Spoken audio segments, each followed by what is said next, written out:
Yeah ఇప్పుడే తీసేసుకుందాం sir. Yes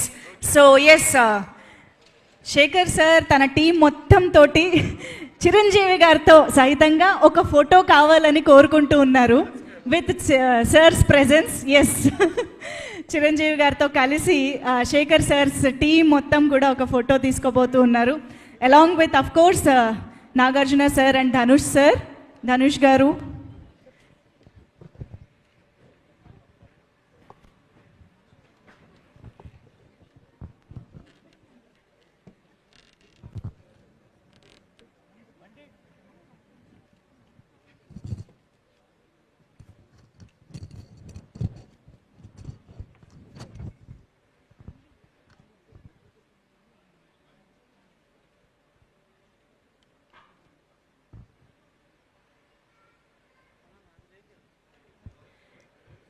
so Nagarjuna గారిని, ధనుష్ గారిని,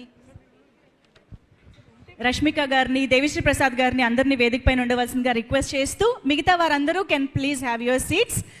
సో ఎస్ ఇక ఆలస్యం చేయకుండా sir, yes waiting for your words.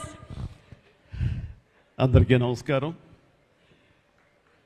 ఈ క్షణం ఇది నా సక్సెస్ మీట్లో అనిపిస్తుంది. అలాంటి ఓవర్వెల్మింగ్గా నేను ఒక ఆనందం పొందుతున్నాను. ఎందుకో తెలీదు, ఇక్కడ కావలసిన ఉన్న వాళ్ళందరూ కూడా నాకు ఎంతో కొంత ఎప్పటి నుంచో పరిచయం ఉన్నవాళ్ళు, ఎంతో ఆప్యాయత పంచుకున్నవాళ్ళు. సో వాళ్ళ ముఖంలో ఆనందం చూస్తుంటే కనుక ఇది నా ఆనందంలో అనిపిస్తుంది. ఈ సక్సెస్ మీట్ నా సక్సెస్ మీట్లో అనిపిస్తుంది. అండ్ ఇక్కడ గెస్ట్గా రాలేదు, మీలో ఒక పార్ట్గా, మీలో ఒక మీ ఆత్మీయుడిగా ఇక్కడికి వచ్చాను. అండ్ ఈ సినిమాకి ముందు నేను నాకు కలిసినప్పుడు ఎట్లా ఉంది ఏంటి సినిమా మీది రాబోతుంది కదా అంటాను. డిఫరెంట్ క్యారెక్టర్ నేను అటెంప్ట్ చేశాను. And Dhanush is a lead character. అంటే అదే నాకు ఎట్లాగా ఒప్పుకున్నామంటే తెలియదండి. రెగ్యులర్గా ఈ హీరో క్యారెక్టర్స్ ఇలాంటివన్నీ చేస్తూ నాకు ఎక్కడో కొంచెం డిఫరెంట్గా చేయాలి, కొత్త హొరైజన్ గేట్లు ఓపెన్ చేయాలనిపిస్తుంది. ఈ సినిమా నాకు అలా ఉపయోగపడుతుందని అనిపిస్తుంది. అంటే దాని వాళ్ళ సినిమా చూశాను, అది 100% కరెక్ట్. తను కూడా అదే ఎక్నాలజ్ చేశాడు.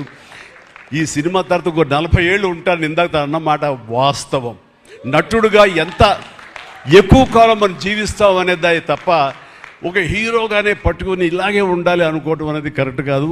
అండ్ ఇలాంటి క్యారెక్టర్ ఎంత బాగా చేశాడంటే నేను తర్వాత చెప్తాను. సో ఫస్ట్ ఆఫ్ ఆల్ ఇలాంటి సినిమా శేఖర్ కమ్ముల ఏ ధైర్యంతో నాగుని అడిగాడు, నాకు ఏమి ఊహించుకుని ఫ్యూచర్లో ఈ క్యారెక్టర్ చేస్తాను ఒప్పుకున్నారు.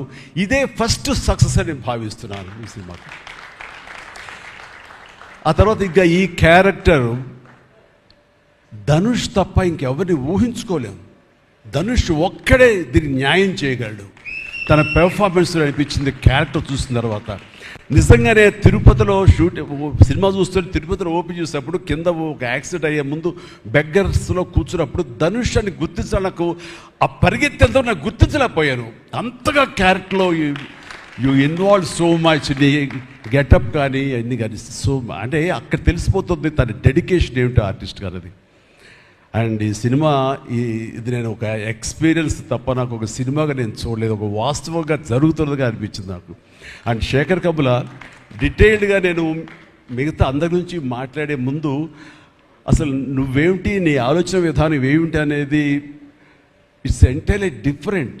25 సంవత్సరాల పాటు నువ్వు అనుకున్న విధంగా, నువ్వు అనుకున్న క్యారెక్టర్స్ తోటి, నువ్వు అనుకున్న కంటెంట్ తోటి 10 సినిమాల కంటే ఎక్కువ చేయకపోయినా సరే ఒక్కొక్కటి ఒక ఆణిముచ్చలాగా చేసుకుంటూ ప్రజల గుండెలో, ప్రేక్షకుల గుండెలో ఒక సుస్థిరమైన స్థానం ఏర్పరచుకున్నావు. అండ్ ఆ మధ్యకాలంలో మీరు నా ఒక